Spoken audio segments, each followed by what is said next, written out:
the bone. Are you ready? All right, everybody. Pay attention. It starts here. Now that we're all prepared, let's start the show. The conversation is about to get louder. You're listening to Miggs and Swig. Don Miggs, Ben Swig, Lisa, and JoJo. From music to marriage, from politics to parenting, from dating to deep thoughts in sports. Get ready for Miggs and Swig. Life out loud. Let's get the show on the road.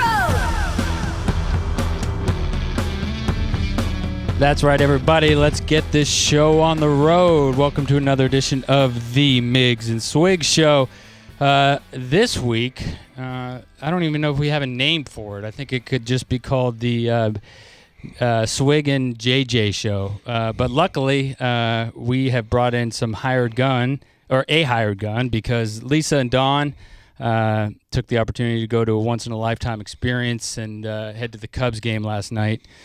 For the first playoff game or World Series game there in almost 71 years, I think. So they headed up there. They're on their way back. They're going to call in hopefully at the end of the show to tell us what that atmosphere was like, because it must have been amazing. But like always, we have JJ here. JJ has been doing a silent dance, a silent prayer for something breaking in the news to happen. Right, JJ? I'm really hoping something bad happens in the world, so we have a lot. So we have something to talk about besides sports and politics, which exactly. is looking like we're going to be talking about. Exactly. All right, Roland, how are you? Yeah, on cue. His mic's not on. Jamie's running around trying to fix our guests' I'm mic. good. Anyways, so we had to get on the phone, or I had to get on the phone this week, because there was no way in hell I was doing the show by myself this week. And, of course, I called Mo, who has sat in for our show before, and we've always wanted to have this next guest here, but he's always turned us down. But we're glad to have in the studio. Yeah, he's kind of a big deal. Yeah. He's kind of very wanted in the station, around the halls here at the Bone, since he's come over here. So he usually does the big weekday shows, like Mike Calta, when he goes on cruises. And anyways, so we, after a couple rounds of negotiation, we were able to secure from the Ian Beckles show right here on 102.5 The Bone every Sunday from 11 to 1, himself, the one and only Ian Beckles. Well, it's good to know that I wasn't a first-round draft pick. I mean, it's all good. Well, no. Second round's not bad? Second round's not bad. Right there with you, Ian. You're getting better. I think you were sixth round, fifth or sixth? I was a fifth-rounder, yes. Okay, fifth-round pick in the NFL draft. But an overachiever, though. An overachiever. Absolutely. Well, I definitely want to get into that later, but thank you for taking your time out on a Saturday to come join us. And, it's the token, we have to have the token brother on the show. That's okay. Mo, and unfortunately around here, the pickings are slim, right? It's either Mo or you or SBK. Oh, SBK. Yeah, or we got Miguel down the hall.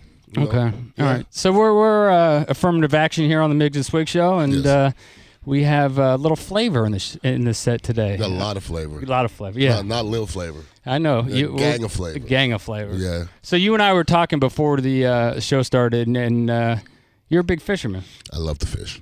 Have you ever heard of a place called Venice, Louisiana? I have, and I'm dying to go fishing there. I saw some of your pictures, and now I have to go. Yeah, if you're a fisherman, the reason I wasn't on the show last week was I took my son. We take a daily trip to a place called... A daily trip? I'm sorry, a yearly trip. You got a private jet? I would love to be able... No, that's Don and Lisa. Yeah, but I would love to be able to... go there daily. Mm-hmm. I don't know if I could live down there, but it is absolute. I mean, when you talk about the difference between fishing and catching, here or you go other places, you're fishing. You're hunting them. You're trying to find them. There, they should just call it catching, because it is the most amazing fishing. It's at the southernmost point of Louisiana, where the mouth of the Mississippi, runs into the Gulf of Mexico, and the fishing is now we didn't have great days because we had 2 days of high winds, and as you know, as a fisherman, but it's all relative, though. I mean, it'd be a great day if you were here. Okay, I think you're thinking about your best days. You know what I mean? It was still a good experience, right? And if you caught what we caught offshore, we caught some yellowfin tuna, we caught some red snapper, a huge cobia. If you're fishing here in Tampa, you're bringing it to the dock and you're showing everybody. Sure. But down there, it was just an average day. And to show you the difference, last year we went We fished for the same amount of time, and we actually ended up bringing home 220 pounds of fish meat and probably 10 to 12 different species. And this year we brought home about 80 something. So well, that's good eating. Hey, not bad. A lot of meat in that freezer. Though. I'm not complaining. No doubt. So when you fish, do you like to fish around here in the flats, or do you go offshore? I'm more flats. My people are eye trekkers. My people from eye trekker. We're gonna take you out. Okay. We went out last week and caught some beautiful snook on a dock and missed a couple. This huge snook, you know. Yeah. And my quest in life is to catch a 40-inch snook. I've not had one yet. That's a tough. And I can't die before I catch a 40-inch snook. That's where if you're fishing off a dock, it's tough because tough. If it touches the piling, it'll just snap your line. You want to hook that 40-inch snook on the beach. Yeah. That's what you want to do. Right. But it doesn't always work like that. And I've hooked a 40-inch snook before, and you're right. If it's around the dock, it has nothing to do with your expertise as a fisherman. If it just touches, there's a reason why that fish is 40 inches. Right, he's not dumb, No, especially snook. And snook are very very smart species. And my ex-wife and my son, who actually got me into fishing and was able to tame my ADD a little bit and be able to focus on fishing, because I was the type where I'd go fishing and I'd throw a couple lines in when we hit a spot, and if it didn't hit immediately, I'd put the pole down and wait. But my son has just fallen in love with it, and then he is gotten me. I've done it so many times that I've sort of gotten the bug a little bit. Sure. And so they live on the water, and they have snook lights. And it lights up like they have 3 docks, and it just lights up like crazy. Like an aquarium. Like an aquarium. Awesome. And you see the snook, and you'll put the bait right in front of their nose. And if they don't eat, they won't eat. I mean, you can't get them to eat. You can lead a horse to water, but you can't get them to. What's the biggest snook you've caught? I caught like a 36-inch snook. It was a nice snook. I was Dave Moore, who I used to play with back in the day, old school tight end, who's a great fisherman. I mean, I don't concede to anybody as a fisherman. I think I'm better than everybody. You know what I mean? Dave's a better fisherman than I am. I mean, he takes me out and he has this log of where he caught fish and what temperature it was, and he's into it. And we went out one time near Terra Verde, and he says, if this spot is hot, it's going to go off. So we went out fishing in the flats, and we're waiting, in about 2.5 feet of water. Oh, you're in the water? In the water. Oh, okay, no joke. And we got off the boat. Oh, you're no joke. Waiting. No. Okay. In the water. And we caught 30 to 35-inch snook for about an hour. Wow. Okay, and you just don't do that too often. So then I caught a 36-inch snook, and I took the picture, and I'm mean mugging Dave, and I go, you're not beating me today, and I swear I just got the last letter out. And he set a hook. I looked over, and a 40-inch snook jumped out of the water, and I'm like, you SOB. Did he get it in? I got it in, and it's the biggest snook I've ever seen. I mean, it looked like it was about 1.5 feet in the middle of it, and it was wow. That's good stuff. And then after we caught snook for 2 hours, okay, between 30 and 40 inches, he goes, okay, they've calmed down now. Let's turn around. And I go, why? He goes, well, the redfish will be moving now. And every cast we caught a redfish. So when you say you're into fishing, can you tie your own line? Yes. I'm not into fishing. I'm a fisherman. Wow. Those are two different things, right? They're definitely two different things. I mean, I've had 3 or 4 boats. I swear on everything I'll never buy another boat again. I won't do that. But when did that start? When did what start? The fishing. Is it a recent thing? What did you do when you were playing? No. My father and I had one thing in common, and it was fishing. That was about it. I mean, he wasn't into sports, but fishing, that's what we did. That was it. Okay. So, like, since I was 4, I've been fishing. Oh, wow. So we want to get into a little bit about, I'd love to talk more about you and your background, because it's quite a great story. And you grew up you said you fished with your father up in Montreal, Canada, yeah. Where you were born. And I just have one question. How did you get into football in Canada? I mean, was that sort of like being on was that like being on the badminton team? I mean, playing football in Canada. It's funny. But let me ask you this question. Okay, and just answering a question with a question. Okay. Where would I have to be built like this to not play football? True. I mean, I was walking by the... You weren't going to be an ice skater. I mean, I actually played hockey before I played football. Right, but organized. But not too many people your size None. as far as None. Right, play hockey. None. Okay, there's no hockey players built like me ever in the eternity. Right. That can't happen. Right. Okay? You've never even seen a fat hockey player, have you? No. You can't be fat. No. You're not allowed to be fat as a hockey player. No. It's too much cardiovascular work. Right. But I was playing hockey, and I was walking by the park as a 6-year-old or 7-year-old kid, and the football coach pulled me over. He goes, "Come over here." He goes, "Where do you live?" And I said, "Right around the corner." He goes, "Go tell your father to bring you here tomorrow to play football."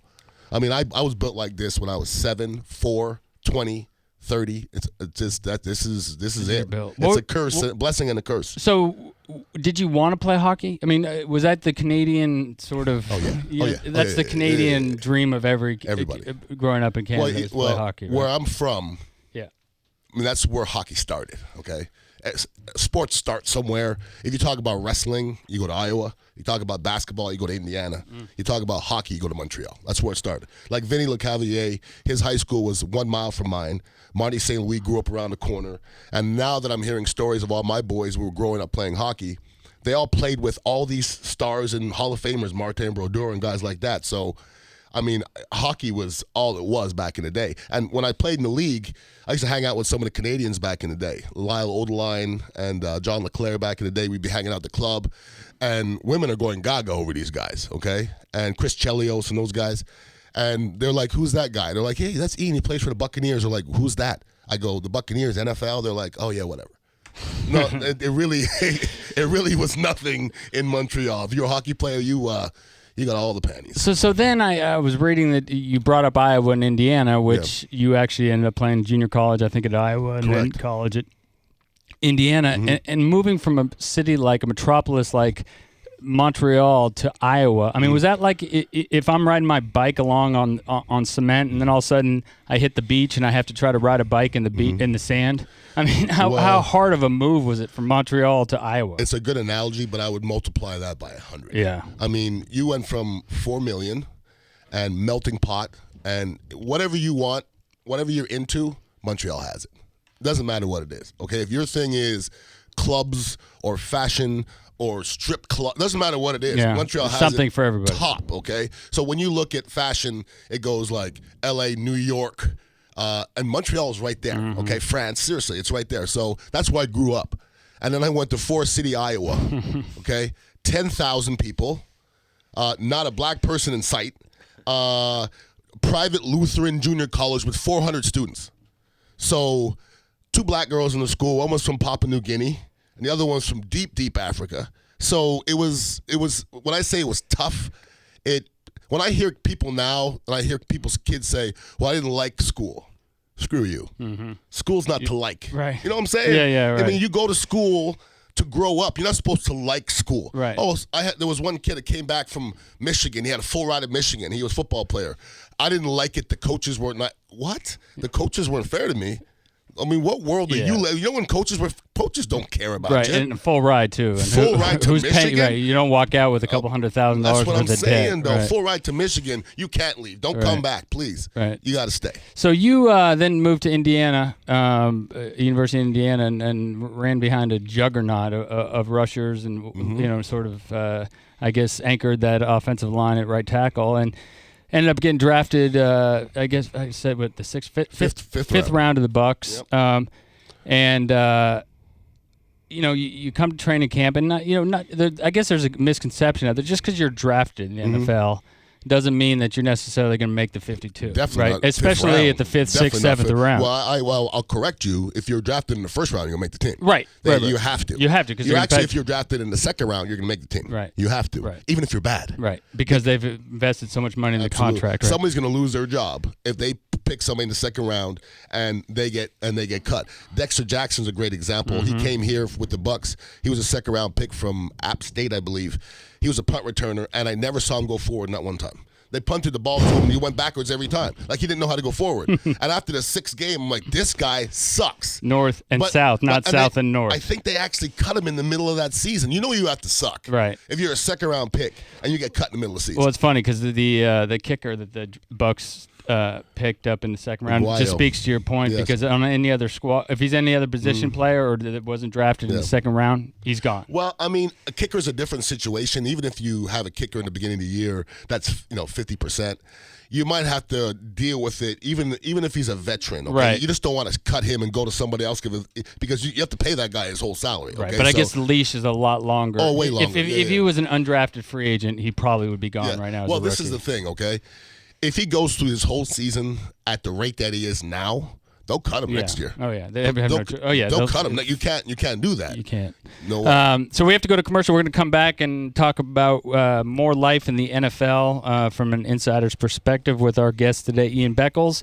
We are Migless. Both Don and Lisa aren't here. JoJo's in L.A., missing her and them deeply. We do have JJ as always.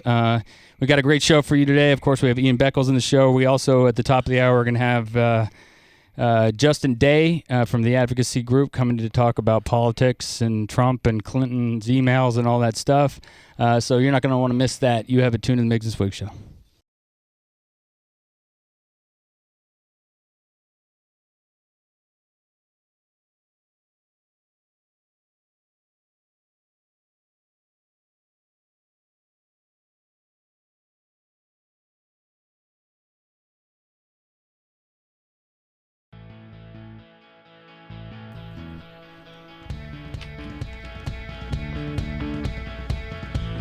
Welcome back, everybody, to the Miggs and Swig Show. Sort of.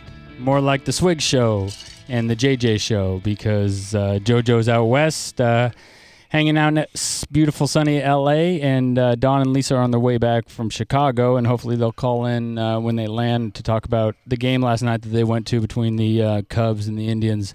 I'm just dying to know the atmosphere there. It must have been out of this world, and you've probably played in a lot of stadiums and a lot of great environments, but I can't even imagine what that was like. I promise I've never played in that. Right. No way. Not with people waiting that long.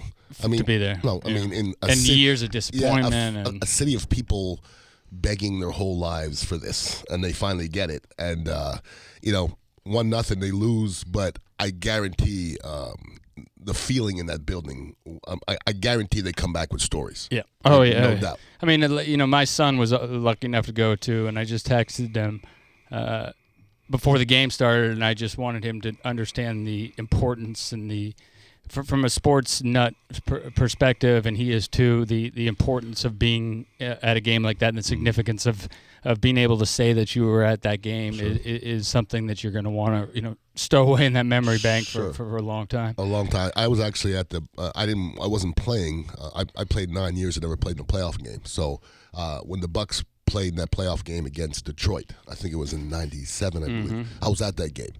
That was pretty darn electric for this area, that's for sure. Right, because it's a playoff game. Yeah, you know what I mean? After the Tampa Bay Yucks. They were for a long, long time, okay? So that was a good field. But what was happening yesterday with that baseball and how much they loved that team. And listen, I know Joe personally, and Joe's on a very, very, very short list of people that are just salt of the earth, salt of the earth people. No question. I mean, anybody. And it shows. It's important. Right. It's important.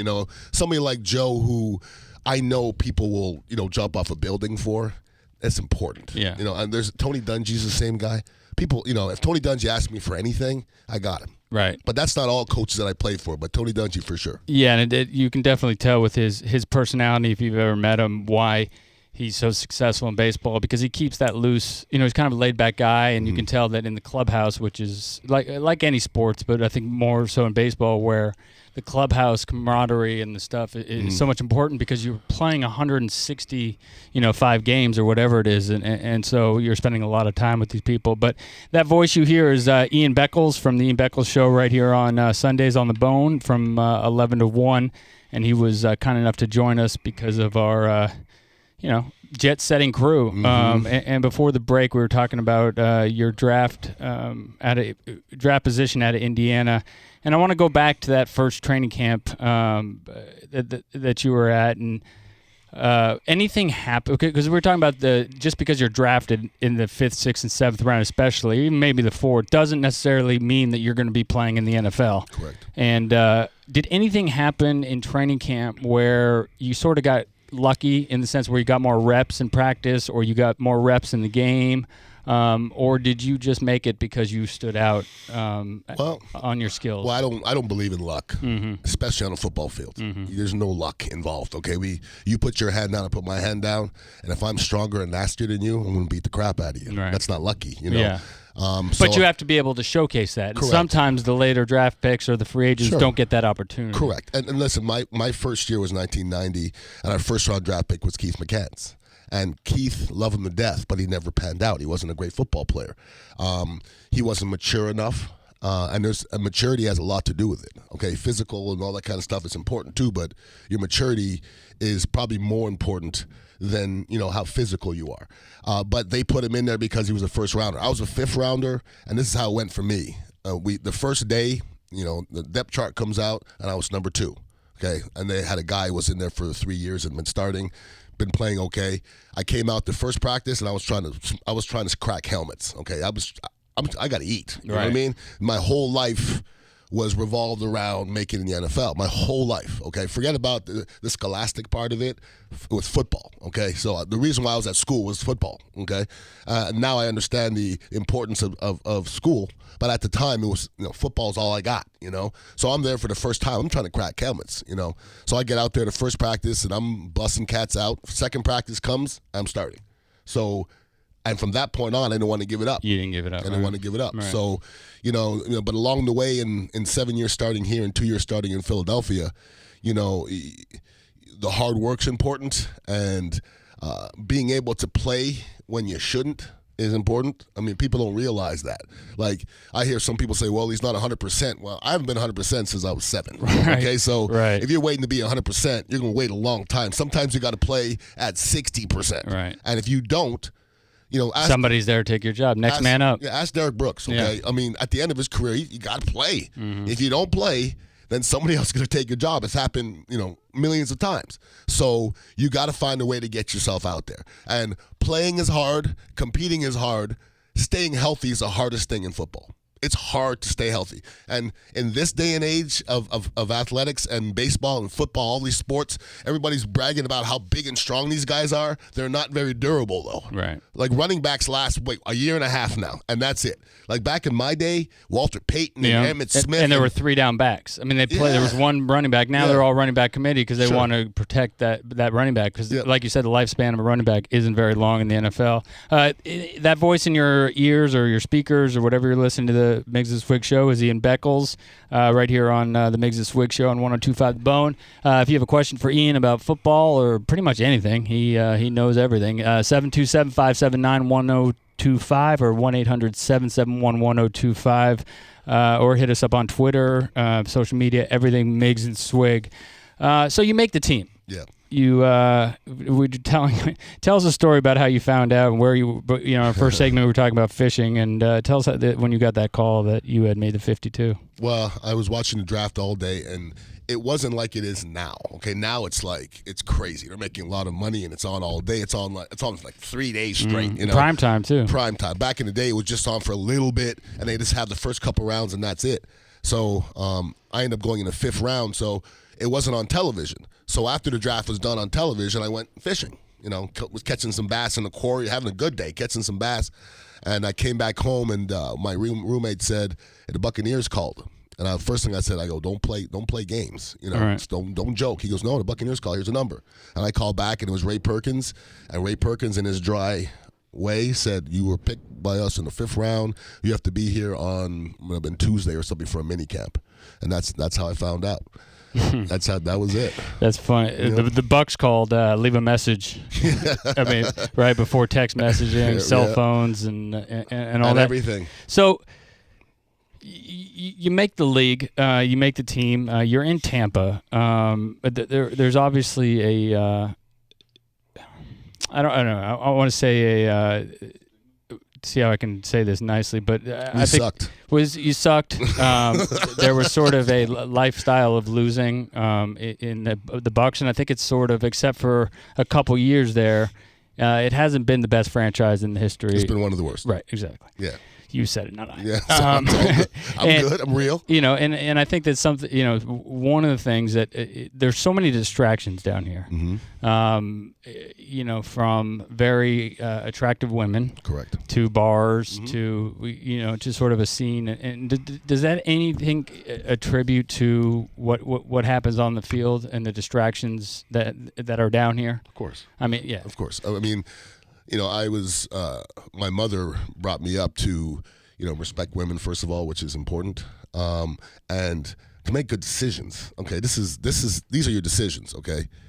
You can date strippers if you want, but it's going to turn out poorly. Right. Those are your decisions, right. Okay? So it might be fun, and I saw it. So your mom told you that you can't turn a hoe into a housewife? Well, yeah, she did. Her and I think it was Snoop or somebody right, too. But hip hop's taking me a long way. But you have to make a lot of life lessons in there. You got to make some decisions, okay?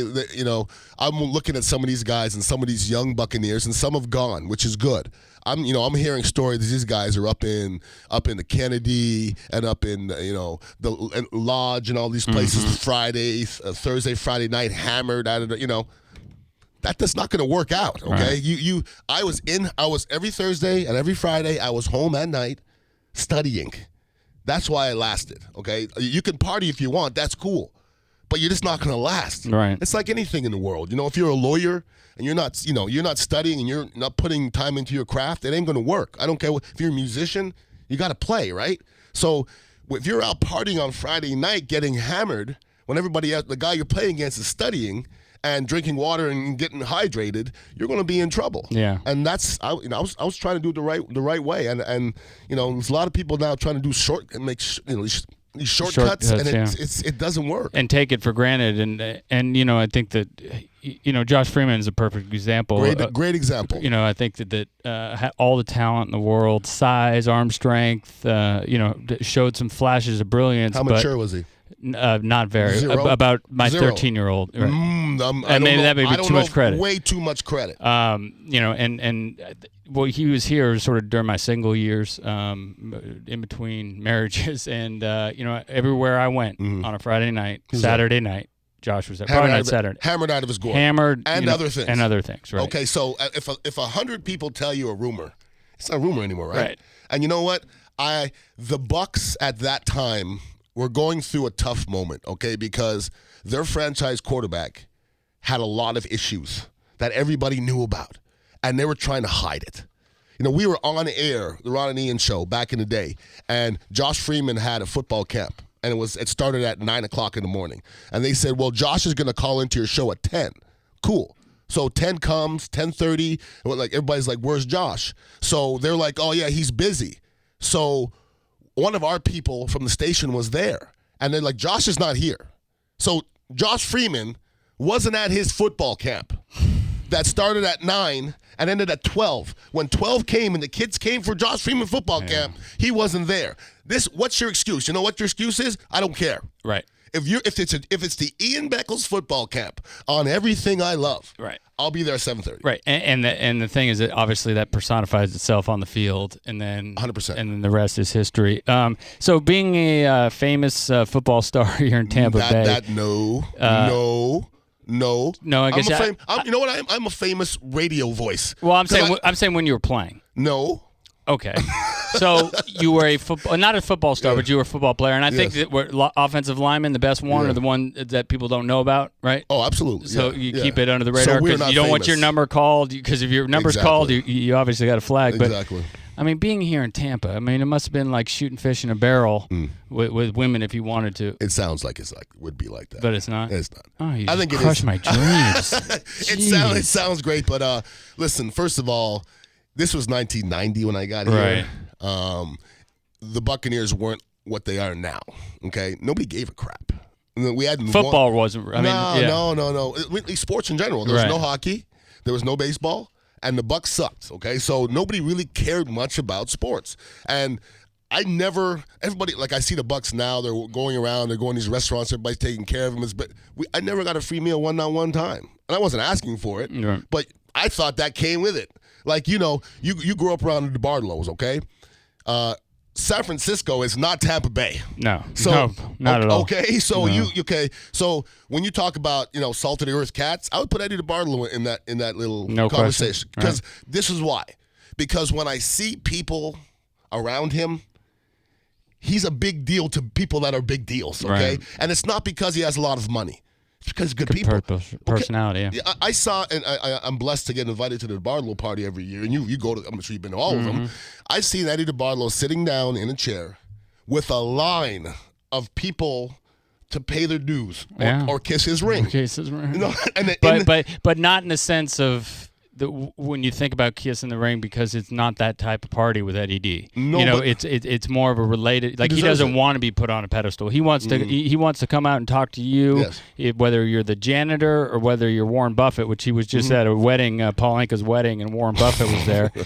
So with Eddie, I mean, that's the power of Mr. D, is that it doesn't matter, if you're the guy, if you're the bus boy, or like I said, Warren Buffett, you're gonna have that same conversation. Jeffrey Vinnick has the same feel. Oh. I've heard that. I haven't had the opportunity to meet him. But here's Ian Beckles. He's going to stick around for the whole show, and we have a lot more. We do have a Justin Day. It is not Jason Day, and I apologize to Justin, but he said that it's happened many times because if you're not a golfer, Jason Day is the #1 golfer in the world right now. So every time that I mention Justin Day, for some reason, Jason comes out. But anyways, you have it tuned to the Miggs and Swig. We have a whole lot more coming up, and we'll be right back after this message. Miggs and Swig.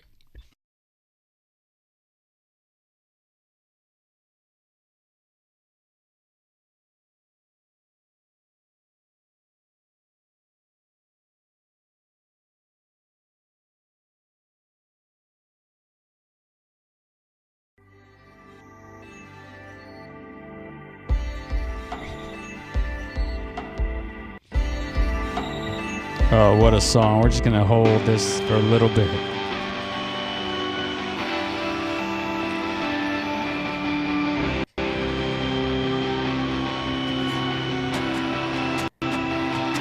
Strung out on the floor, sitting there naked.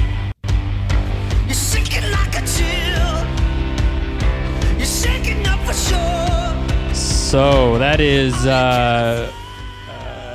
Bright Antenna, one of my record label's newest artists. Not a new artist, but an artist we just signed named Mona. Their EP came out last week, In the Middle. Do yourself a favor, and you're welcome in advance. Take a listen to it. That's the single, In the Middle. So do yourself a favor, go listen to it. Tell us what you think on Miggs and Swig. Everything at Miggs and Swig, Facebook, Twitter, Instagram, everything. Jamie. How many artists you got? We have 6 or 7 right now. All local? No, the label's in California. Okay, cool. So San Francisco. So they're all over the place. We have one in England. We're signing one in Ireland, New York, Nashville, all over the place. Good stuff. Yeah, it's a really good song. Jamie, well, you've been quiet. What's going on? What's going on is I had literally zero sleep. I did a show last night at Tampa Theater where I pre-hosted. I hosted a pre-show. Blew my was voice that the out. Rocky Horror Picture Show? That was the Rocky Horror Picture Show. I was the pre-show host. Yeah. How'd that go? Did people bring rice, the whole deal? They did. We nearly sold out. There's 1,100 seats, and we did at least 900. We can get the final numbers because it was 2 a.m. We want to get the heck out of there. But have you ever seen the Rocky Horror Picture Show? It's not really my thing. No. I've never seen JJ? My wife likes it. I just saw the one on TV, the Fox one. But you never gone into the theater and seen it? No, I'm not. No. No. Roland, it's not my are you thing. still awake over there? Barely. Have you ever gone to the Rocky Horror Picture Show? I'm with Ian. It's not really my thing. Yeah. Man, it's very hit and miss. I understand because it's very cult-like. Yeah. It's the #1 cult film of all time. Right. But you need to go and see it in the theater because it's not watching a movie. Right. No, You're it's watching an interactive. experience because there was a live cast on stage. People are screaming, yelling, throwing things around. It's like, but they brought the ice, they brought the water, the rice, the water. Well, because Tampa Theater is a historic. You couldn't do that. No food. So, but there's still toilet paper, cars. There's still things you could throw and stuff like that. But there was a limit to it. I have been there to see it in college. I went to school at Berkeley, and Smarty pants. Yeah, right. I was just really good soccer player. It's hard to get into. Oh, you were a soccer player? Yeah. NCAA soccer player. Yeah, for a month, and then I quit the team. Okay. It's a great story. I played goalie, and the coach told me that the goalie was coming off his freshman year. Mm-hmm. And he was all Pac-10, and that's when they had 10 teams. Yeah. And I wasn't going to see any playing time till my senior year at most. And I looked him in the face, and I said, obviously, you don't know who I am or how good I am. Okay. And I walked off the field. I like it, a little swag. And then went and joined a fraternity. So you played 2 sports in college? No. Okay. What was the other one? Beer pong? Goalie and soccer you're talking about? Yeah, Okay. soccer. Yeah, soccer. I wasn't much of a soccer player. I was actually a very good goalie. I was a very good goalie. Really? Because, if I run 10 yards, I got to hit somebody. Right. I got to hit somebody. Right. But goaltender, it's just moving quickly in short, distances. And you obviously have good feet for being an offensive lineman. And I can jump and I have good hands, so I can be a goaltender. Right. But in soccer, I'm not running around like that. Yeah, No. If only I had a little bit of patience and humility, I might have actually stuck with the team. But obviously, the Rocky Horror Picture Show. So I've been to the show probably about 4 or 5 times, and I could not tell you. If I went today, I couldn't tell you one. If you asked me one single question about the Rocky Horror Picture Show, I couldn't tell you because we were so baked out of our minds, and out of our skulls, drunk and stoned, and Berkeley. I went to school at Berkeley. Yeah. I mean, it was like that doesn't happen. It was in a every prerequisite. School. It's every school though, isn't it? Well, Pretty yeah. much? Oh, I don't know, but I mean, I would imagine. But I think at Berkeley, I think it's especially the rich kids. The marijuana part of it is because you're right in the heart of it. Well, so. my boys back and I never smoked and I never tried anything till I was 35, and I've only just smoked a little bit or a lot. But anyway, but I never tried till I was 35. So I see my boys back in the day when they wanted to get the good weed, they went to the rich white fraternities. Oh yeah, they had the best weed. Yeah. I mean, that's just the way it was. Well, it's funny, growing up in high school, I went to a private school, and those were where all the parties were happening because the parents had a place up in Napa or Sonoma or whatever, and they would leave the house wide open for the kids to have parties at, and they had the money to buy the drugs and all that. So that's where the best part, the good drugs, right, right. So Ian, I just have a few more questions for you. Thank you for being a good sport, and it always amazes me to get the inside of the game I love so much in the NFL, and how much it's changed over the years. And you were, I think the average lifespan of an NFL player is like 3 years. See, I don't know how they come up with that number. Right. Because do they count everybody that plays one game? Because that happens a lot. I think they do. Oh, they do count? I mean, imagine if you take the field, but regardless, the number isn't very high. Well, so how can it be 3? Okay, I played 9 years, okay? Throughout all my years, there were so many people that play 1 game, 2 games, 3 games. So 9 and 1 game, that average is 5 years. So, and how many people play 9 years? Very few. Right. How many people play 1 or 2 or 1 season? So I think that number is a little bit funny for me. Well, I think what is it, 3 years and 4 games is pension? 3 years and 3 games. 3 years and 3 games, right. So the second, and it's a funny story, so that's when you are eligible for pension in the NFL. You're vested. And you can get your pension. So I've heard stories on that 3rd game when the ball's kicked, a bunch of people doing little high fives. I've never seen that. No, I've never seen that. Right. I don't. Well, then you need to speak to your friend Rondé Barber because he's the one who told me. But so after that kickoff on the 3rd game of your 3rd year, you are vested and you're going to get a pension. I never heard. I never heard it brought up really. So to me, that the NFL's smart. That number is not just pulled out of the air out of nowhere. That's actually probably done by stats because of the average lifespan of the NFL. You played in the 90s, different era, different game. Obviously, the field's the same size, the football's the same size. What's the major difference? First of all, could you play in the league today? When you played, offensive linemen were a lot lighter than they were today. There was, 300-pound linemen weren't really the norm. Now it's almost a prerequisite Correct. to be over 300. But do you think that you could play in the league today? Yeah, I think I could. I mean, I was always the shortest. That was a stupid question. I mean, what are you going to say? No. Well, I couldn't play at I started my career at 295. Okay? Right. I ended my career about 320. So I couldn't play at 295. That wouldn't work because there's too many guys. Like you look at guys like, I don't know if Haloti Nod is still playing, but I'm looking at these guys at 350 that are moving around really fast. That's a problem. Wilfork is unbelievable. Well, he's on the other side of the ball. Yeah, but Vince Wilfork's a different. He's almost 400 pounds. Yeah, no, he's not almost anything. Yeah, he is. He's 400 pounds. Right. Okay, so when I look at a guy like Haloti Nada, he's 350 and moving like a cat. That's a problem. Give me Vince Wilfork all day long because he's not moving like a cat. Right. He's moving like a sloth. So I know where he's going to be. So I'll just attack him, Then it comes down to this brute force. Like I played against. Were you always play next to the ball, or did you move always play guard? You never played end? No, I couldn't play tackle. It's too far out there. Not tall enough, and it's a completely different world out there. So much space.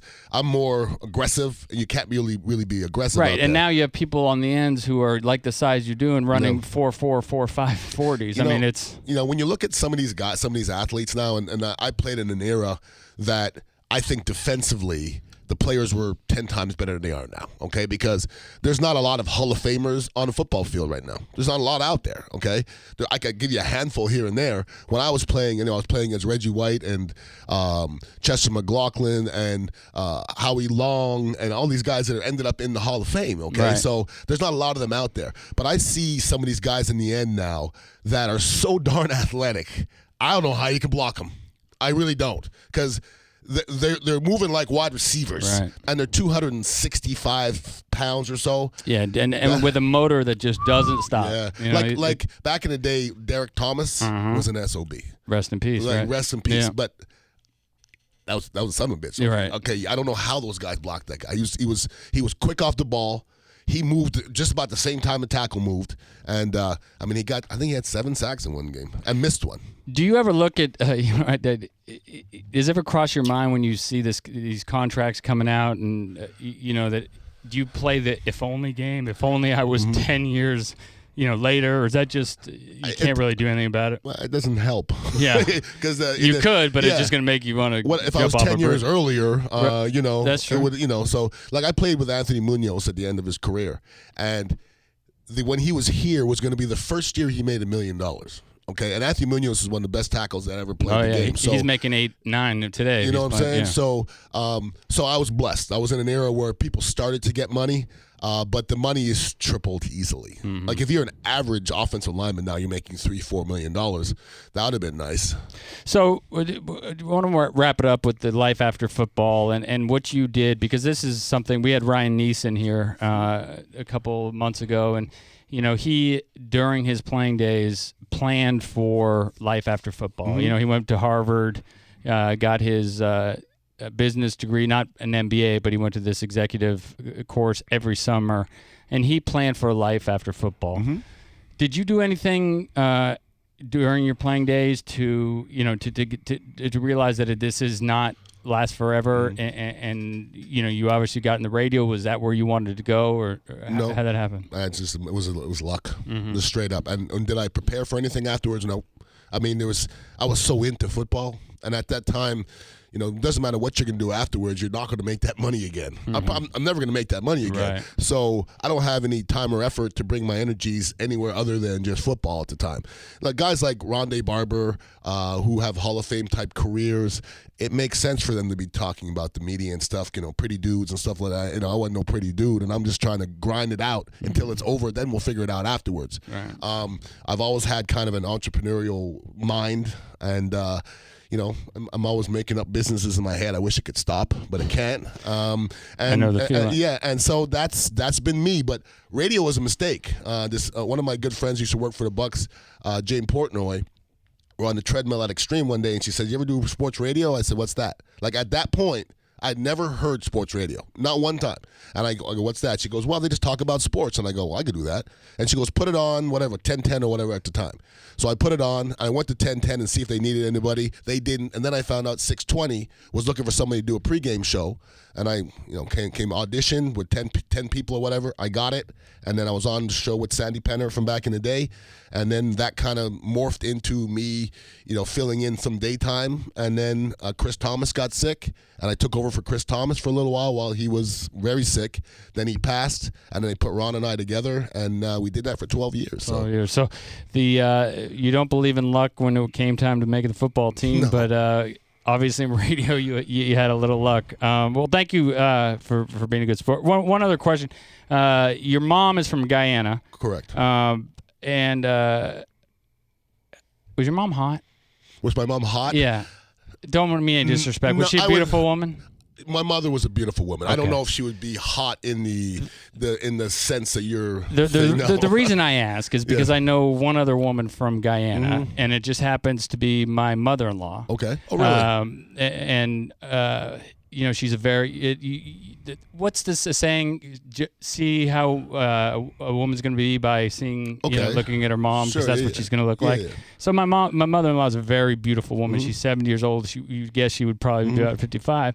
And my wife is absolutely gorgeous. So I know. Is she black? No. She's white from Guyana. Well, no, Indian. Okay. Not Okay. feather dog. Okay. Yeah. But so she's from Guyana, where I guess they a lot of refugees or whatever. Correct. But her family's from Guyana, and she's a beautiful woman. So that's the reason I asked about your mom, because the only two people I know or are descendants of Sure. Guyana are Yeah. my wife. Well, And, there's beautiful people there in Guyana. That's for sure. They got good food too. do they have good food? Oh, What's a Guyanese? Well, it's a lot of curry and pepper pot and. See, I didn't think they even had oxtail food in and- Guyana. What? No, just kidding. my mother, and my mother's gone. She was the best cook of all time. Really? Of all time. Now, was that because your mother was a good cook, or was that because the Guyanese? I mean, would she cook Guyanese food? Yes. or- Well, Guyanese in general are very loving, family-oriented. Mm-hmm. Cooking is their thing, And eating was my thing. Wow. It made a lot of sense. So now, in your other life, where I guess you wanted to transition more into more than just being a sports guy, food is you're a Everything. foodie. I'm Would a you f- consider yourself a Oh foodie? no, I'm not going to consider anything. You are, I okay. am a foodie. Yes. I Be- went to Sacred Pepper. Best yesterday. restaurant in Tampa. Council Oak. Best. Let's see. Best. I want to get specific. Best Okay. Italian food. Bella's. Best steakhouse in Tampa. Council Oak. Council Oak. Council Best Mediterranean food. Mediterranean. I don't know if that's really my Forte. No. All right. No. Best What- American cuisine. Best American cuisine. It's a tough I like category. Cask. Cask is very good. I heard that. That Cask is owned by Vincent Jackson. Right. Cask has excellent food. Yeah, I heard Yes. that. And Vincent's a great guy. Yeah, he's, he's a friend of the show, Yeah. but he probably would deny it. Not a bad-looking guy either. Not a bad-looking guy. You think he no. had a problem getting And girls? No. He would just have to say I hello. would switch my body for his body like I mean, yesterday. I remember when he was the Bucks signed him, and I went to the first training camp with Rondé, and that guy walked on the field, Yeah. and I was just Yeah, like, you "Are were. you Yeah, that's kidding what me?" yeah. That I go, guy who plays wide yeah. receiver. I go, that's Vincent Jackson? And I go, damn, that's a pretty dude. No, seriously, I mean. But that's- not only pretty, but the the long size. muscle, though. Long muscle. The size of him. I mean, Yeah. he looks like a tight end. He looks good in a uniform too. Do you like the tight JJ speaks? Finally got She JJ got to her- say His Little something. hook up. butt in that. Oh yeah. Yeah, it's good. Are you a butt looker? You like to look at the butts? Yeah, on the but- men? Yeah, a little bit. Is Yeah. it- A little bit. Yeah. Are you? I mean, Vincent Jackson's Are you a butt. butt Yeah. person? Sure, I'm. Yeah. What's Yeah. your favorite part of a guy man's? Actually, eyes, but that's. Well, Vincent's got some good eyes. He's got I some mean, good eyes too. He's a good-looking guy. He came into the studio, Don's recording Were you studio. like? Blah, blah, blah, blah, blah, blah, Don's blah. sister, who's married, was like falling down for him, Yeah. and I just couldn't stop staring. Yeah. But Yeah, Vincent's a stud. You know he walked in the club and just was picking them. Oh yeah, picking him up, whatever you want. And to his credit, his wife is not only gorgeous but such a great personality. And Vincent's really good people as well. He is good dude. He's good people. He's a good dude. Yeah. All right, so you have it tuned to the Miggs and Swig show. Ian Beckles, we got to know him a little better. I hope you enjoyed that conversation. I know I did. I mean, I talked about sports, which you love. which I love. I can see it in your eyes. So if you didn't enjoy it, too bad. We'll have more nonsense about the Kardashians next week. Yeah. I like the Kardashians too. They're fun. Yeah, they're fun to make fun of. So coming up, we have Justin Day from political world, we obviously have to talk about the elephant in the living room and another email scandal by our Hillary Clinton, and we'll be talking politics coming up. So you have a tune in the Miggs and Swig show. We'll be right back.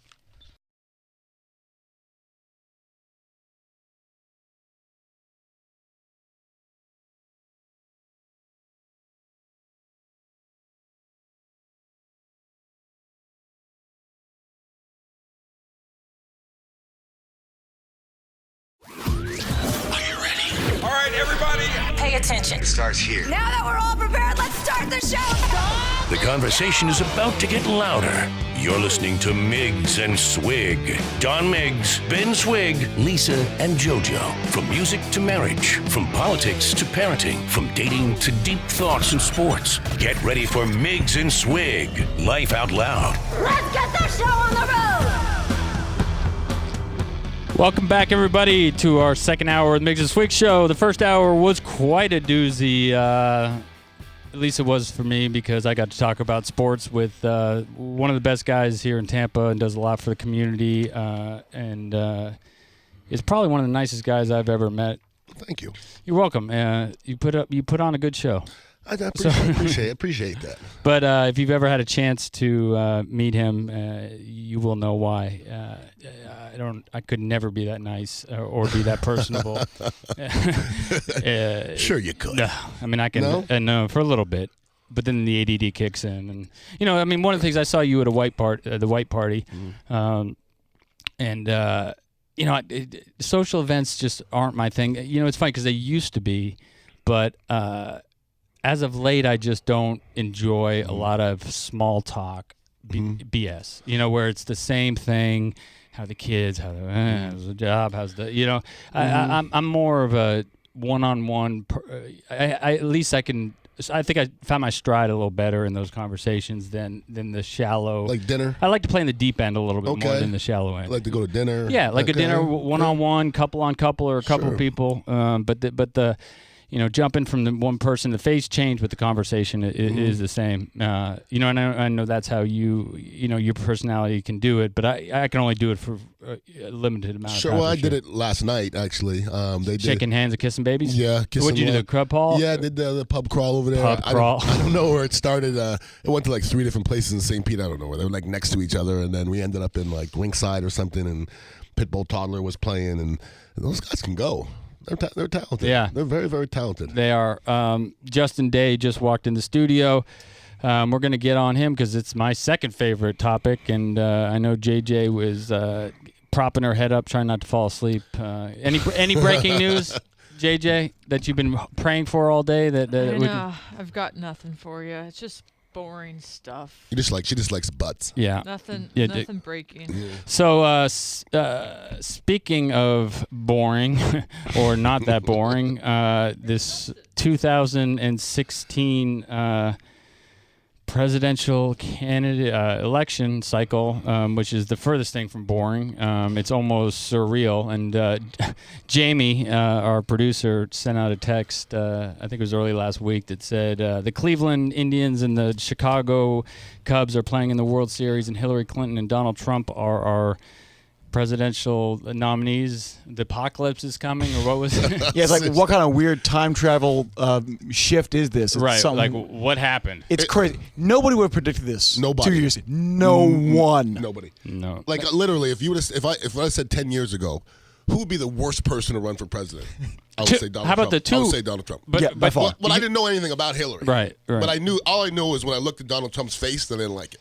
That's all I knew. And this is not politics I'm talking about. I'm just talking about perception. Just real. Right. That's not perception. That's reality. That's him as a person. Yeah, that's it. So from the advocacy group here, we have Justin Day, who's a friend of the show and just an all-around great guy, who is a politico and very knowledgeable about politics and elections and all that.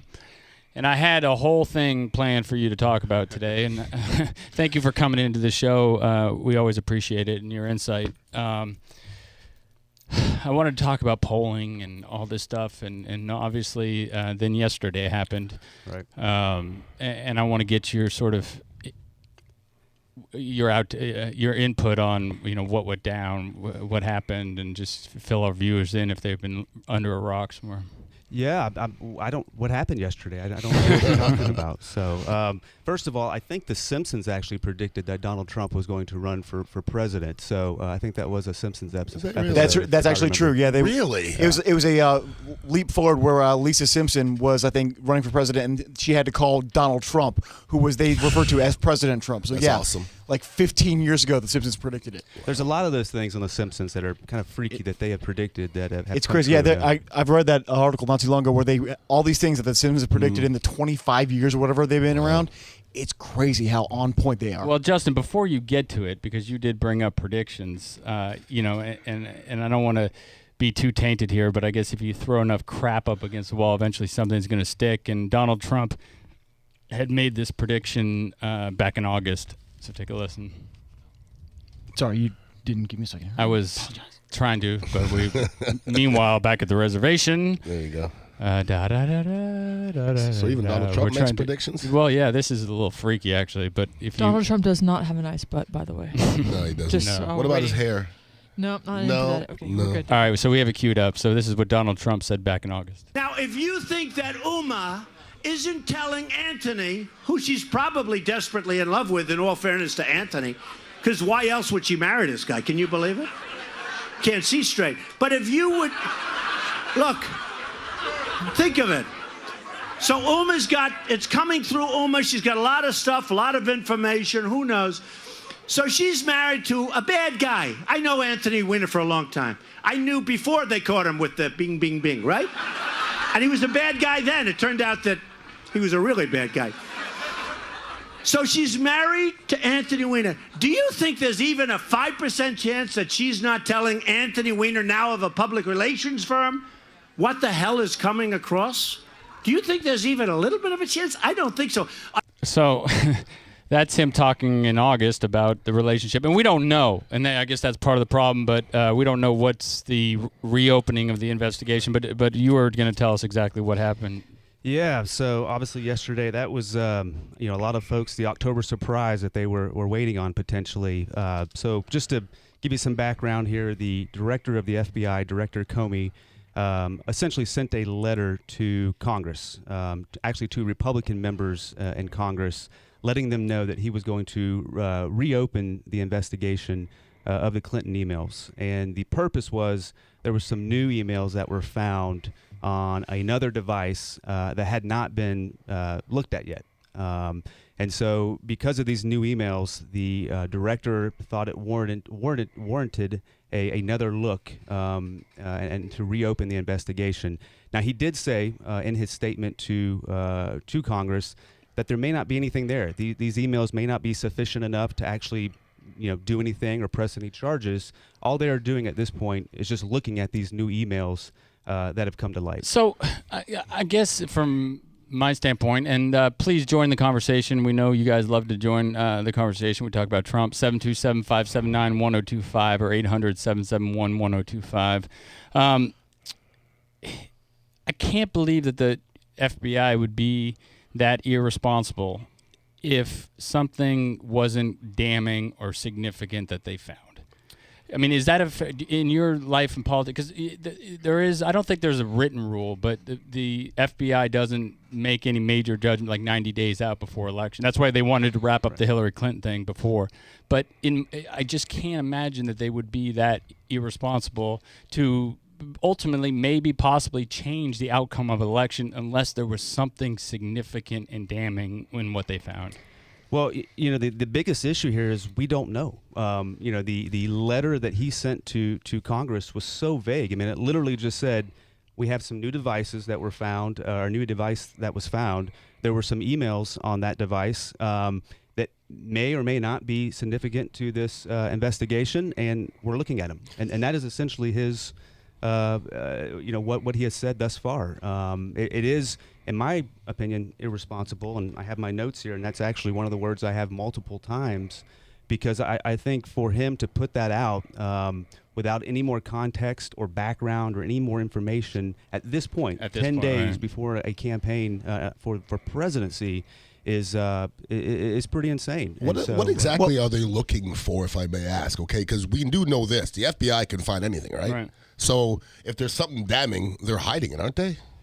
Well, and that's the problem, right? So we don't know, and that's why I think that it has to be damning, because you can't influence an election like this without giving something, and it's not going to happen. We're not going to get anything in the next 11 days. No. So right now it's just all hearsay and smoking, mirrors, and people coming to their own conclusion. But regardless, in the court of public opinion, this is damning, and this is a huge, talk about October surprise. This goes beyond it. You had something, Jamie? Yeah, but if you flip the script on this, and everybody finds out after the election that the FBI found new emails, and they didn't say in publicly, by the way, we found these, we're looking into it, and they don't say that till afterwards, they're going to be like, why are you covering this up for Hillary? What's going on? Right, and especially, and I was going to ask that question, but especially with the tensions that are going on right now with what the rhetoric that Donald Trump's using with rigged elections, and so if they didn't come out with this, and it came out after the election that they knew this, I mean, I think Comey's just kind of trying to cover all his bases, going, hey, look,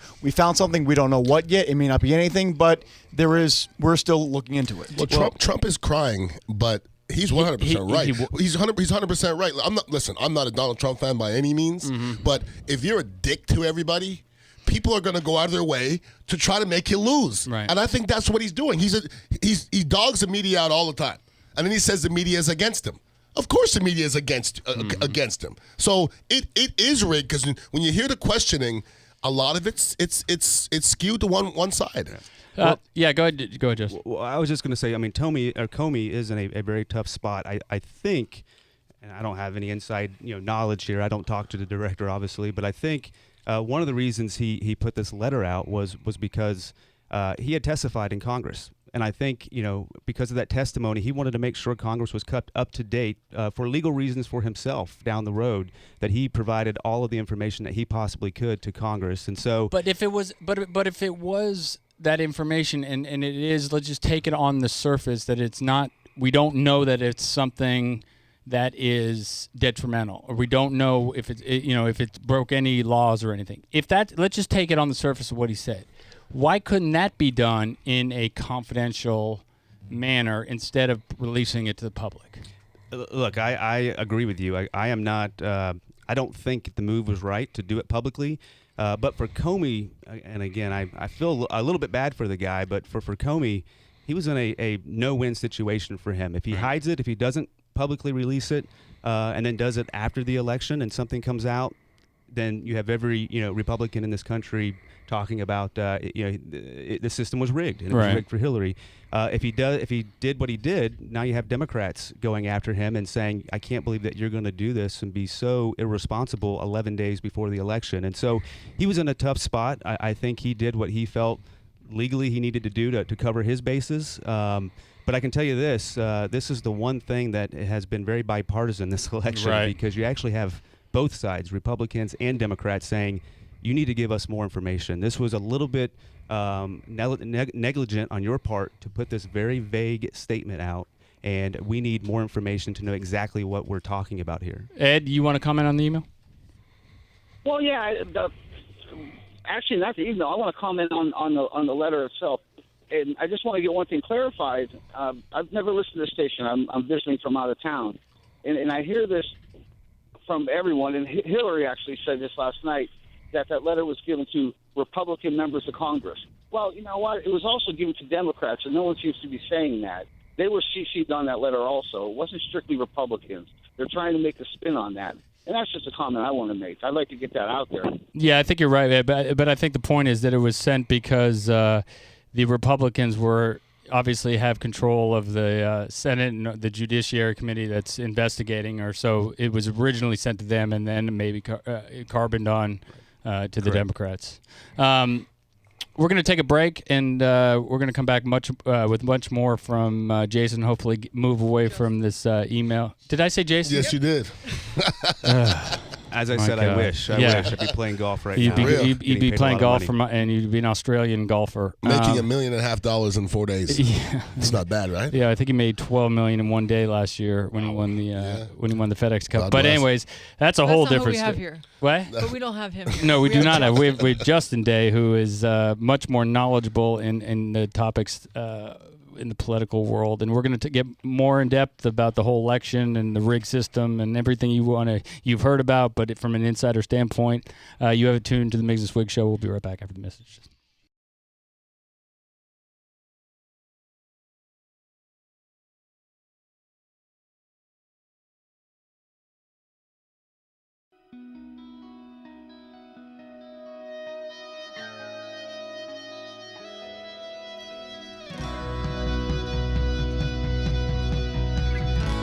There's not in the studio, but there's a little Miggs for you.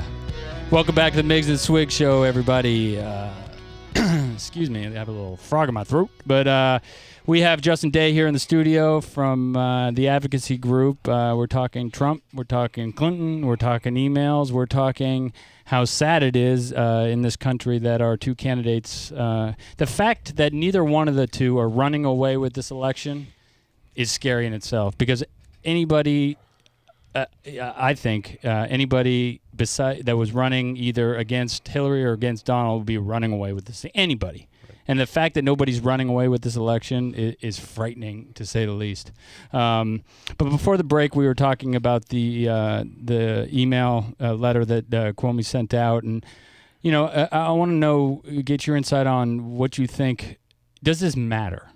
Does this matter? Have we been hearing so much about these emails that we're just sort of numb about it? Right. To the independents, and if you are an independent out there, or you haven't decided yet, or you were on the fence, please call. We did the same thing with the Trump video.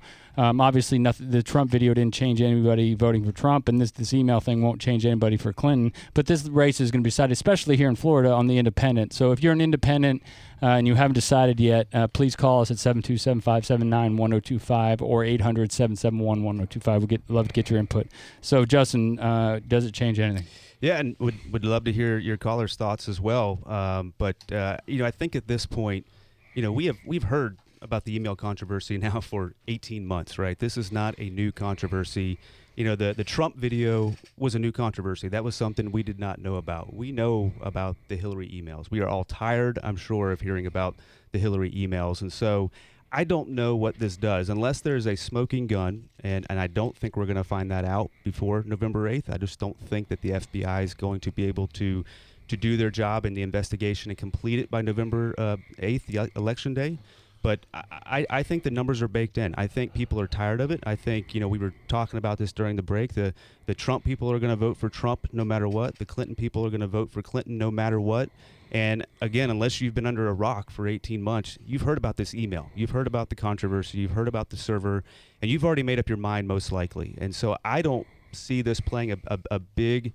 I don't think this is going to shift the race in a huge way. Yes, there may be a few folks who were headed to the polls to vote for Secretary Clinton who now maybe are taking a step back and are going to listen and are going to see, does it make sense for me to vote for her at this point? But I don't see a huge shift in this election. And not to mention that something like 5 to 7 million votes have already been cast, or so in Florida, over about 3.2 million votes have been cast, and a lot of people don't realize that Election Day is not really on November 8th. Election Day actually started about 3 weeks ago with vote by mail. Those vote by mail ballots have gone out; they're being collected. And then early voting actually started last week and goes until November 6th. And so Election Day is now. People are voting today as we speak. And in Florida, 3.2 million ballots have been cast. Nationwide, 20 million ballots have been cast. So people are already voting. You can't go back and change your vote.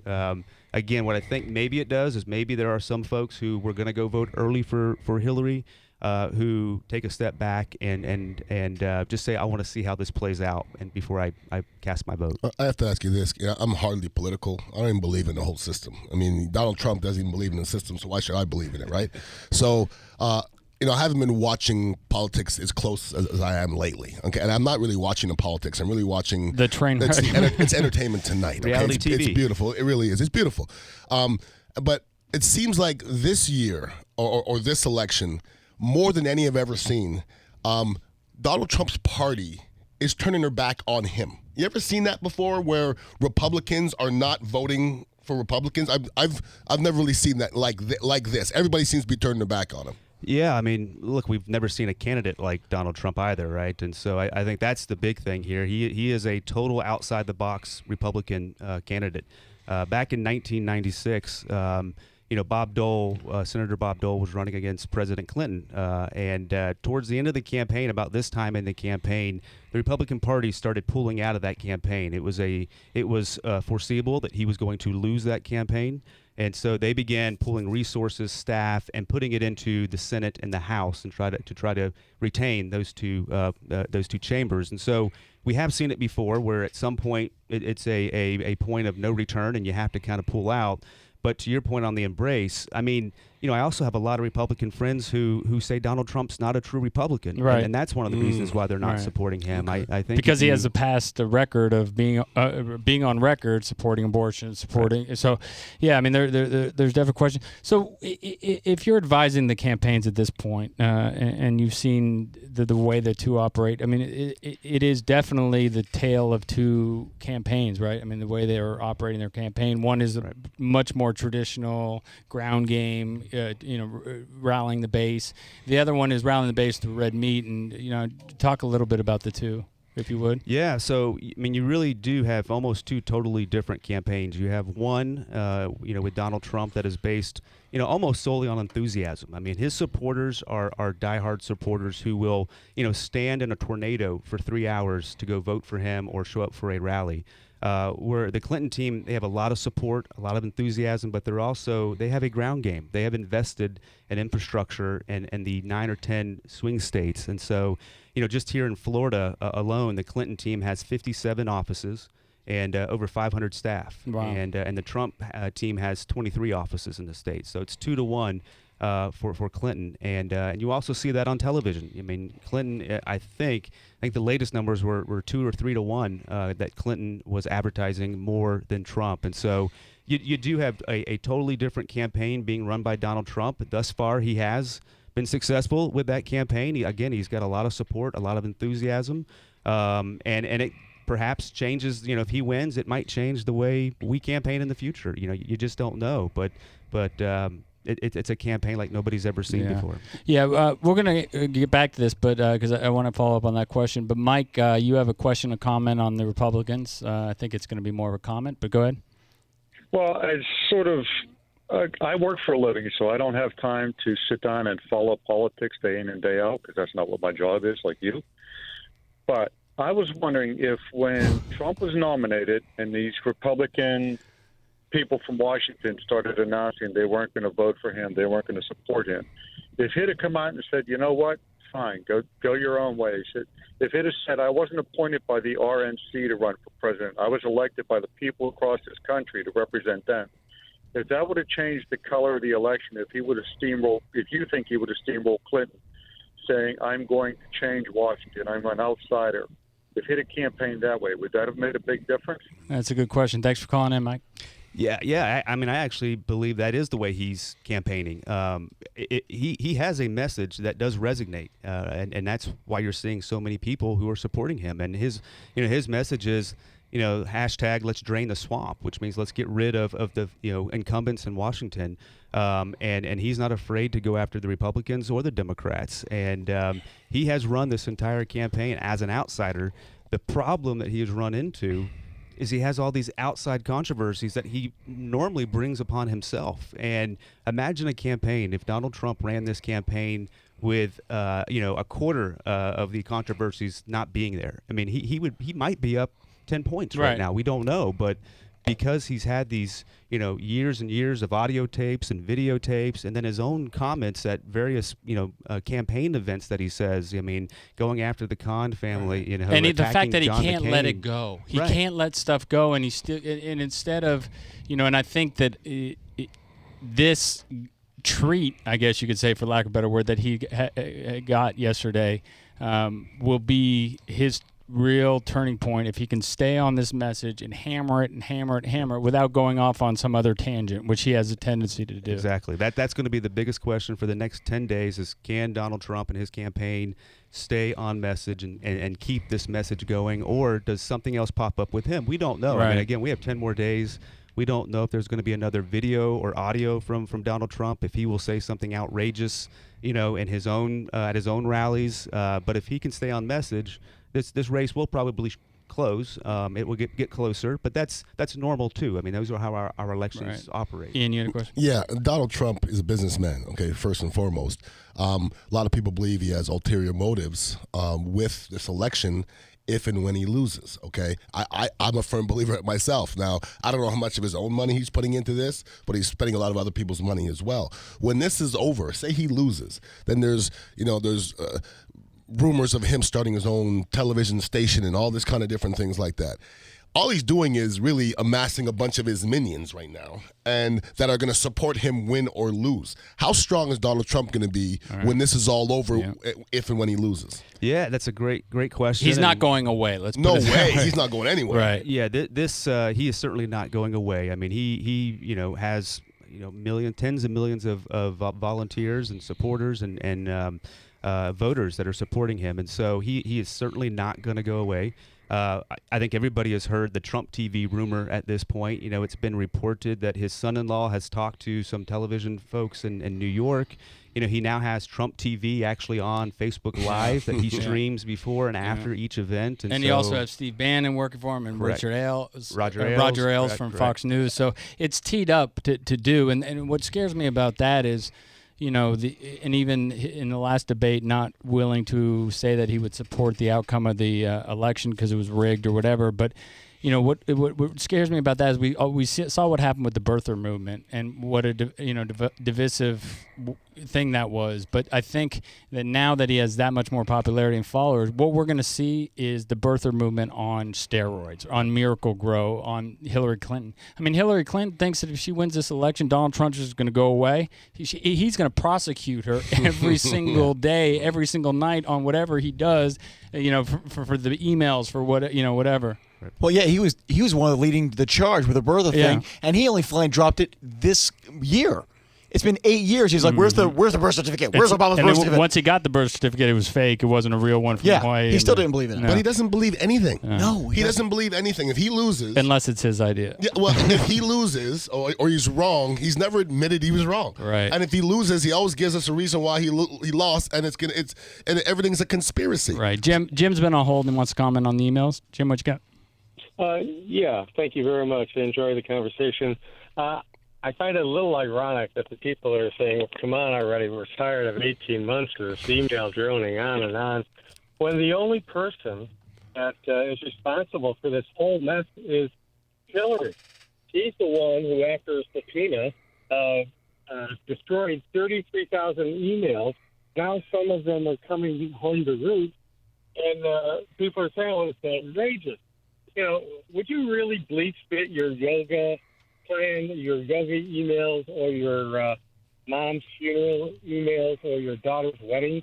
You wouldn't do that to it. You wouldn't go to the extent of bleach fitting that. You bleach fit information you don't want anybody, especially the public, to see. So now that Hillary, because her lead aide, Uma Abedin, has been caught with a device that has, according to today, tens of thousands of emails that were subpoenaed and were the property of the people of the United States. Those aren't her emails. She was Secretary of State. Those are public documents. Shouldn't we be more mad? Thank you, Jim. Thank you, Jim. Shouldn't we be more mad at the government? Okay, the government's hiding this. Hillary can't hide it by herself. The government knows what we're in emails, right? Shouldn't we be upset at the system itself because the government knows what we're in emails and they're not telling us? Well, I will say that the government is releasing emails in batches. I don't know how many of those emails. Yeah, have been the Russian released. government. No. WikiLeaks. But the U.S. government does release her emails in batches. They've been doing it now for over a year. And so if somebody would like to go, I think it's to the State Department or maybe Justice Department, they can review those emails. I think it's important to say we don't know yet if these new emails are part of those 33,000 emails that the secretary. And therein lies the problem that we don't know. I mean, and then I think the question about the emails. I mean, let's just take it for the surface that they were personal emails. Let's just take it for the word. I know it's hard for people to believe. It's even hard for me to believe for a word. But we've seen what happens with people's private emails and what they say in those emails with John Podesta's and this WikiLeaks, where it's about strategy, but people don't talk like they talk. If somebody hacked my emails, they would think I'm the biggest misogynistic pig or that I hate, So what's said in private emails sometimes gets misinterpreted. So whether she bleeds, for the surface, take it for what it's worth, that they were personal emails. She didn't want that getting out there. And now we see what happens when those personal emails get out, because we've seen it for the past 2 weeks or whatever with the WikiLeaks, personal email hack. And people are so shocked that they're going to be corruption in the emails. Corruption and politics? Yeah, equals. Why are we shocked? Anybody watch Scandal? You ever watch Scandal? Yeah. I mean, it's pretty corrupt. Or House of Cards. I mean, it's where life becomes reality becomes absolutely. Life. But we got to take a quick break. We'll be right back. I want to get to Justin and talk about polling numbers. So we'll talk about polling, and then Don and Lisa should be calling in and talk about their great experience in Chicago last night. We will be right back. You have it tuned to the Miggs and Swig Show.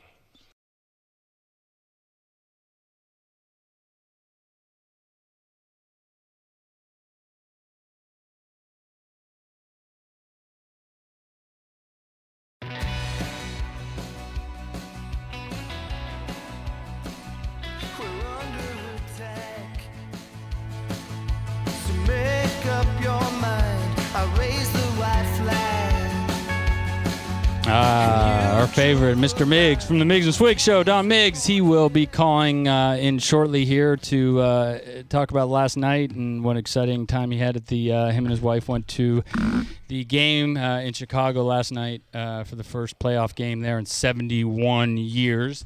And speaking of apocalypse, we've been talking politics and the election this year. Indians and Cubs in the World Series, and Donald Trump and Hillary Clinton are presidential nominees. The apocalypse is coming. The world is. What happened here? What's going on? What's happening? The apocalypse. Roland, move along. Roland, did you? No, it wasn't him. All right. Okay. Yeah.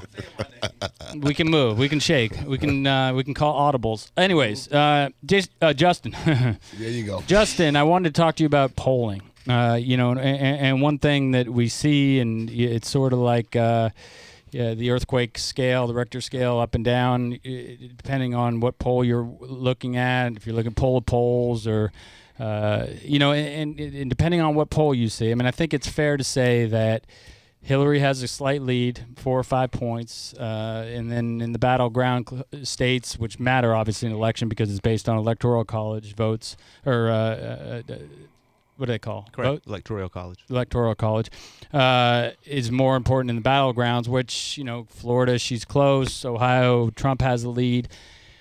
Well, question I want to ask you, though, is polling, we see through the history that it really surprises us sometimes. And there's something called the Bradley effect. That I wanted to talk to you about, and those who aren't familiar, Tom Bradley was a mayor of Los Angeles who ran for the governor of California in 1982, I believe, and he was a black man, and going into the polls, he was leading by quite a bit going in, and ended up losing, because one of the things that the pollsters didn't realize was that race and racism doesn't poll. Right, because people didn't want to call, when the pollsters called them, say that I'm voting for the other guy because Bradley's black, and so I wonder if you could talk about the polls and what you think. Are they real? Are they good? Or is there a Trump effect this year where people don't want to openly admit that they are voting for Trump? And I think it works on both sides. I remember 4 years ago or 8 years ago driving around Tampa and seeing signs on every single house about people who they were supporting because they were proud. Mm-hmm. They wanted to. I don't see a lot of Trump signs. I don't see a lot of Hillary signs. So long question, but go ahead. Yeah, well, I think part of the reason you don't see all those signs. It's such a divisive election this year, and we do have two people who don't have the highest popularity numbers, right? And so there are a lot of people who don't like one candidate or the other.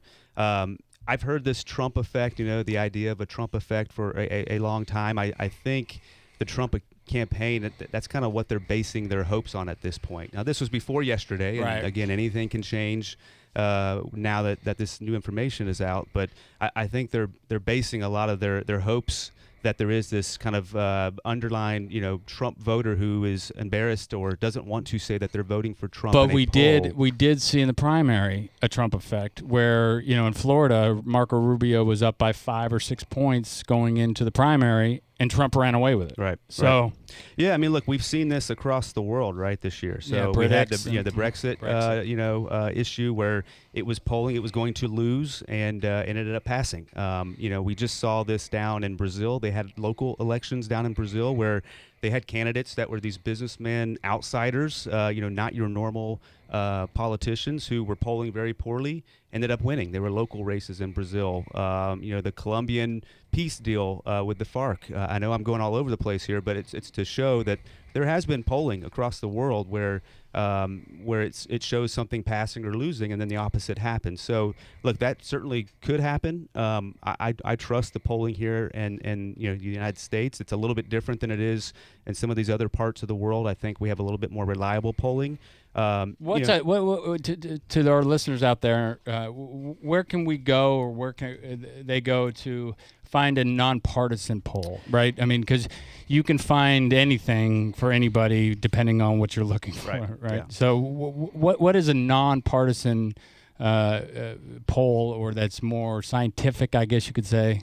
Yeah, actually the best place to go is a website called Real Clear Politics.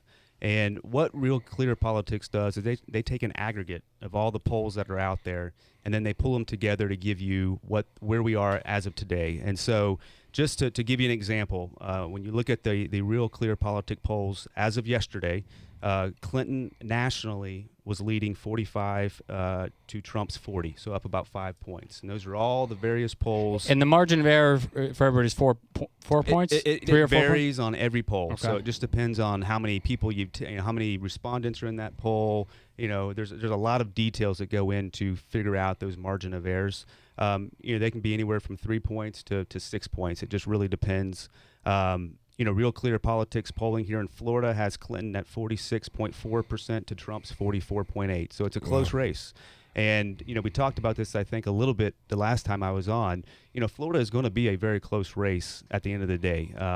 We will not be a 3, 4, 5 point victory for whoever wins in this state. It'll be 1, maybe 2 points. And so it's going to be a close race. It will continue to stay close. And these numbers will probably come together more than spread apart as we get closer to the 8th. More so than ever before, I find this election to be about anything but politics. Okay, when I'm talking to people, I don't really care who anybody votes for, but it seems like when somebody says I'm voting for Hillary, they're really not voting for Hillary. They're voting against Trump.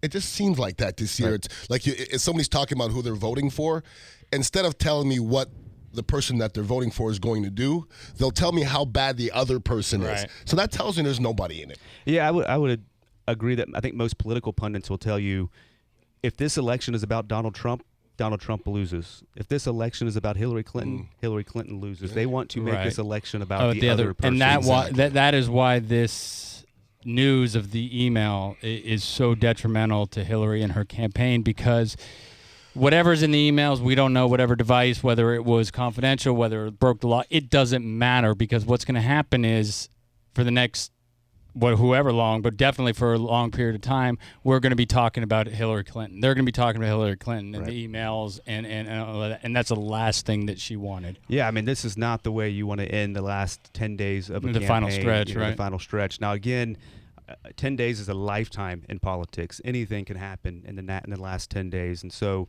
WikiLeaks just dropped some more emails, I believe, yesterday. Again, we don't know if there's more Trump tapes or audio out there. I mean, you really don't know what's going to happen these last 10 days. Certainly, the Clinton team did not want to be having this discussion the last 10 days, but it's also why they want to get that information out. I mean, they want to know what's in these emails. You can't just put this vague comment out there, this vague statement, and not tell us what you're actually looking at. And the device came from one of her aides. It was Huma Abedin. It was a personal computer that she and her husband, Anthony Weiner, used. And this Weiner, man, this Weiner just needs to take his little Weiner and go away. We have Don on the phone, but really quick, I just wanted to, if I asked you Wednesday, or if I asked you Thursday, who wins the election, who wins?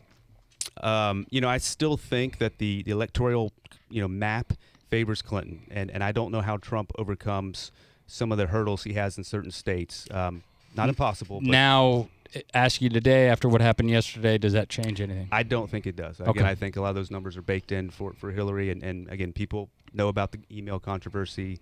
It's nothing new to them, and if you're already not voting for her, you're still not going to vote for her, and if you are, you are. Well, thank you, Justin. Thank you for coming in. Stick around. We just got a couple more minutes, but we'd love to have you because right now we have the boss on the phone, Don Miggs. How's it going, buddy? How are you? Good. How are you? I am great. That it was an amazing last. Yeah, I wanted 20 hours. I wanted to have you call in because I just wanted to know. I mean, I've been to a lot of sporting events in my life, and I'm sure you have too. But I just can't imagine what an atmosphere it was being at that game last night. If you could just tell us what it was like. Ben, I was in '86. I saw the Mets go to the World Series, and that was pretty amazing. That's how old I am. And then the first Met-Yankee interleague game, and then the first Met-Yankee World Series game. That stuff was electric. Like it was something you couldn't make it up. You couldn't describe to people how loud it would be.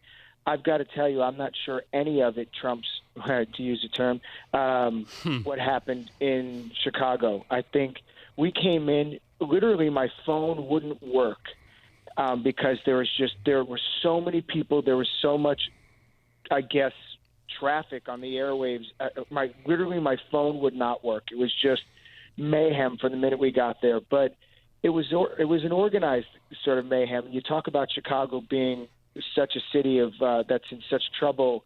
It harkens back to the 70s of New York with all the shootings and stuff. It was peaceful, but people were electric in that stadium. It was unbelievable to be a part of. And I had your son with me, and my wife Lisa was there. And literally the first 5 innings, no runs were being scored, but people were. They were just. It was like watching a great movie. Did anybody sit down? Were you standing the whole game? Did anybody sit down at all during that game, or maybe between breaks? You did sit, but it was sort of like every time there were 2 strikes, you'll do that in the end of a game or an important game, you'll get up. This was like every time there were 2 outs, everybody would be up. At the beginning of every inning, everyone would be up. And you kind of sat in between. I had to get my 2 hot dogs in the first 4 minutes, so that had to get done quickly. What else did you eat, Don Miggs? I mean, I'm sure. Be honest now. On the plane, on the, you said hot dogs. Were there Cracker Jacks? Were there? First of all, what did you have on the plane going there? What did you eat, Don? I actually did pretty good. I probably had 36 Oreos, but I mean that's actually pretty good if we're being honest. 36 Oreos. And I only had 2 hot dogs and one of them without a bun, but literally in the first 5 minutes of arriving there. And then I just drank water, and then of course at the end, my brother-in-law Chad brought me and your son chocolate chip cookie with vanilla in the middle, and we ate that. I mean, I remember eating it partially, but it went down so quickly. I'm not sure of all the facts. But the coolest thing was right after the game. So before the game, as you know, I'm a pretty big deal because I'm friends with Joe. But after the game, I sent a text and just said, "Tough loss. Go get him the next 2 games." And he sent me back a great tweet, which I don't think he'd mind me sharing. And I mean, a great text, and it just said, "We love." Adversity. We'll be back.